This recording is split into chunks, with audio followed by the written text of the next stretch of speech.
I'm going to do a potpourri segment here, grabbing a whole bunch of TV-related stories.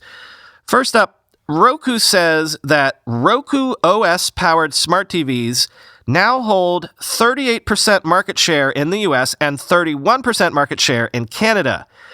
We've never thought about TVs as a platform play because TVs have always been a super fragmented segment. And besides, a TV was always just a TV, right? They're interchangeable. It only mattered what you put on the TV. The real power was, say, with your cable box. Well, no more. Roku OS has quietly created a singular platform now powering more than a third of all TVs. So what does that mean? Well, I told you, Comcast is trying to partner with Walmart to create a new smart TV platform of their own. They're clearly aware of what they've lost here in terms of the power of the cable box.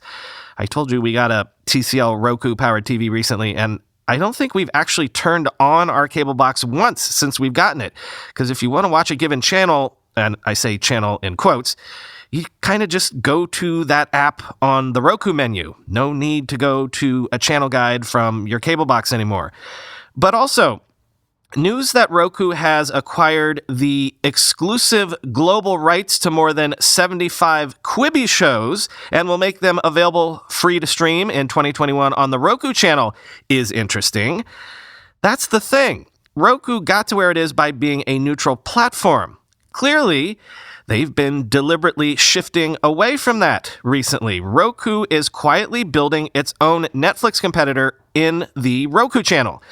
Does this mean that they might start creating their own original content soon?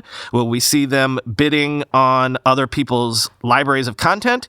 You could certainly see a scenario someday where certain folks might be willing or even eager to do business with someone just to build up a strong Netflix competitor, especially if this is several years down the road and certain people's streaming efforts have failed. The Roku channel could be positioned quite well in such a scenario.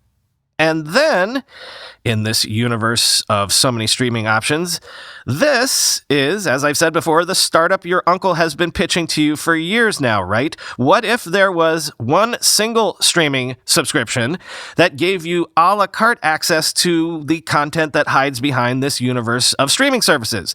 Say hello to Stroom, quoting the Wall Street Journal.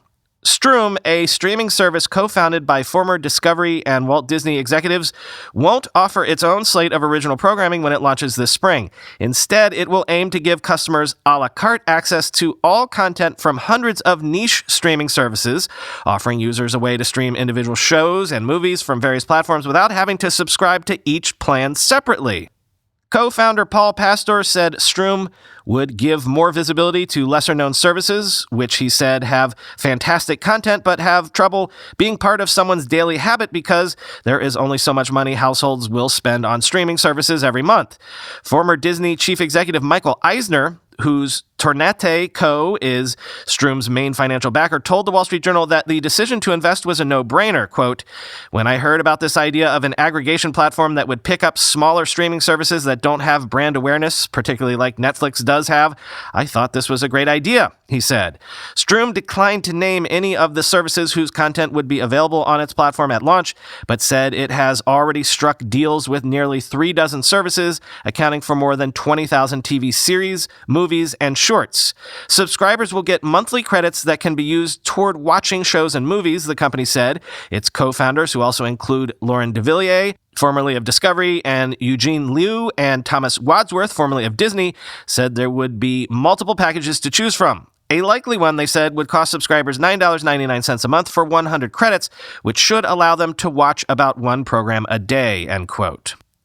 And finally, in this TV omnibus, I just thought this was kind of cool, so I'm going to shove it in here. TV Remote is an app that turns your iPhone into a universal remote control for your TV. Virtually any TV. Let me just quote. This is from 9to5Mac. TV Remote was created by Adam Foote, the same developer of the Shift keyboard for Apple Watch, which I reviewed on 9 to 5 Mac last year. The app is quite intuitive, and it brings all the main buttons into one screen so you don't have to learn how to use it. The first time you open it, the app identifies all the connected TVs in your Wi-Fi network for quick pairing. You just have to choose your TV from the list and then authorize the app to work as a remote control. If you want to add more than one TV for use with the TV Remote app, you can do so. Within just a few seconds, your TV will be paired with the app, and you can control it from your devices. There are navigation buttons to explore the interface and menus, volume and channel controls, as well as shortcuts to media playback, mute, and access to the home screen. Tapping the 3 dots button reveals even more options, such as subtitles, channel list, and sleep timer. In my experience, the app works just as I expected. I have a Samsung QLED TV, and its official remote app is pretty bad, as there's a considerable delay between tapping the buttons on the iPhone and the TV responding to the commands. With the TV Remote app, everything works nearly instantly, and I don't have to wait a few seconds until the app identifies my TV, which happens every time with the Samsung app for some unknown reason. In addition to LG and Samsung TVs, the app also works with other smart TV models from Hitachi, Toshiba, Sharp, and more. TV Remote costs $3.99 on the App Store, but it doesn't have any in-app purchases or subscriptions, end quote.